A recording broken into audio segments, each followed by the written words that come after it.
I wrote, shot, directed, and edited over 100 spec commercials between 2011 and 2014, and those specs got me a job as a commercial cinematographer. And now, for the past 5 years, at the time of filming this, I work as a television commercial director. Hey, I'm Sean from Cinematic Learning. I try and make content that can help novice filmmakers get better at their craft. So check this out. If you want to direct commercials, I'm going to explain how I got my break. Maybe that'll help you. First, let me just explain what a spec ad is. So when I say spec ad or spec commercial, I'm referring to an unsolicited, unpaid commercial that's made for an existing brand or product on the speculation that they may be interested in outright buying the spot that you've made or buying the concept from you. Everyone, not me, but everyone else goes out and makes a Nike spec. Don't believe me? Go to YouTube or Vimeo and type in Nike spec ad or Nike spec commercial. The results are endless. There's very, very little chance that your spec ad is going to be purchased, but spec ads are good ways to get brands to notice what you can do, to showcase your skills, and maybe to get hired to shoot or direct a spot for that brand, but through the proper channels, which is usually through an agency. Specs are also just a good way for you to practice your filmmaking in general. Now, I'm going to try and keep this short, but basically in 2011, I won an Amazon Studios filmmaking contest with the feature film I made called Black Hat. And with the prize money, I bought a new camera, I bought some new lenses, audio gear, some lights, and I started making commercials because I knew that was the right next step for my career. At that time, there were a lot of these commercial contest sites, these agencies like Pop Tent, Zupa, and Tongle, and by the way, some still exist today. They would partner with the brand that was looking for a cheap way to have enthusiasts and hobbyists create content for them. And they would pick a winner or a few winners from the entries. So basically, you would make a spec commercial for an existing product, a real product. You would pay for that production of that commercial with your own money. You'd probably buy the product with your own money. You'd enter your video, and you would hope it won a monetary award. If it didn't, you were out of the money that you spent making the commercial. The amount of money you could win and the number of winners, they varied, but in general, the larger payouts were around $7,500 for first place, $5,000 for second, and $2,500 for third. There were usually 3 winners, and sometimes there would be a few runners up, and maybe they would take home $500 each. You'd get a brief from the agency, and that brief would tell you the basics of what you needed to know. So the product that you were going to make an ad for, some background on the product or the brand, the objective for the commercial, the target audience. Target audience means who buys this product. Are they male, female? How old are they, etc. The key message would be included in the brief, the key consumer benefit, the attitude or tone that best represented the product. Are they a serious brand or are they a humorous brand? Should you be serious? Can you be funny? And then finally, they'd have the call to action. So I would read the brief a few times. I would digest that information. Then I would start writing scripts based on what I had access to, keeping in mind the fact that all of these specs were going to have very low budgets. And then I would shoot and edit them, cross my fingers that I would win.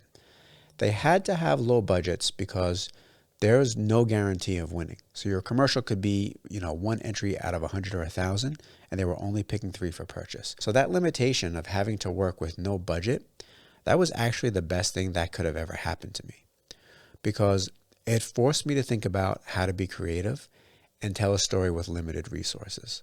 Back in 2014, there was a Ryan Gosling "Hey Girl" meme making the rounds.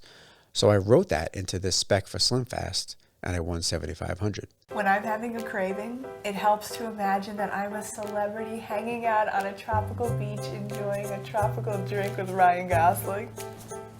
Hey girl, it's time to do the laundry on my washboard ads. A girl can dream. I won some money for this CVS commercial where my friend Eric got to slap me over and over again a few times. Still not sure if it was worth it. I won money for this Western Union ad, and I got paid $7,500 for this commercial for a dog worming product by a pharmaceutical company called Novartis. I just took some photos of my dogs, and then I filmed them at the park at sunset with my wife, and I won. I would cast family members, friends, even some actors I knew, and I didn't always win, probably not even 5% of the time, but I was improving my writing, my cinematography, my editing, and I knew that I was heading in the right direction. And after I had won a few, I started getting budgets to directly make ads for these brands, like this one for Budweiser Black Crown. Rest in peace, Black Crown. Nobody liked it. I didn't win a cent for this Hellman's commercial that I made. It was called Lumberjack. But I put the piece on my website and on social media, and I got a call from HelloFresh, the meal delivery service. The woman said, "Hey, I thought your Hellman's Lumberjack commercial was hilarious. I'd like to hire you to make a commercial for HelloFresh. That's a direct hire." I was like, okay, sure. Of course, the budget they gave me to work with was really low, but that was my window of opportunity. My portfolio was starting to grow. I could look at the portfolio and I could see the quality of my work improving from commercial to commercial. I made this commercial for Melita with some other filmmakers. I was the DP on this spot.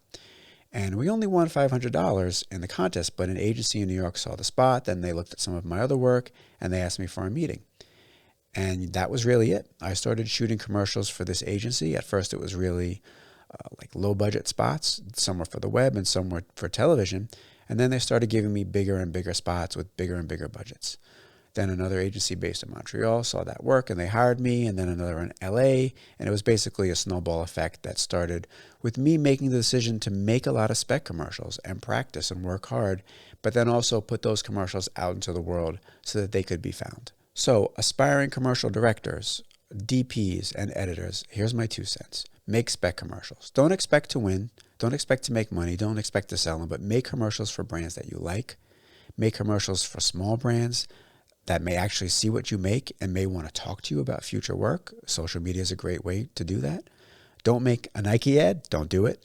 Do work within the established confines of TV commercials. So don't make a 42-second spec spot, because in the world of TV, there's no such thing as a 42-second spot. Ads are 15, 30, or 60 seconds. On OTT, they're 7 or 10 seconds. Stick with those numbers and be creative.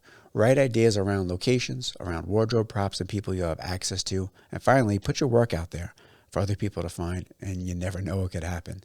I'm not particularly talented at all. I have just barely passable skills, but I get to make a living as a filmmaker. Now, if you like this video, please give it a thumbs up, share it, all that jazz, and head over to cinematiclearning.com to check out some of my filmmaking courses if you want to work your way up to becoming a professional. They're all inexpensive courses. There's even a full course that is 100% free. So check it out, and thanks for watching.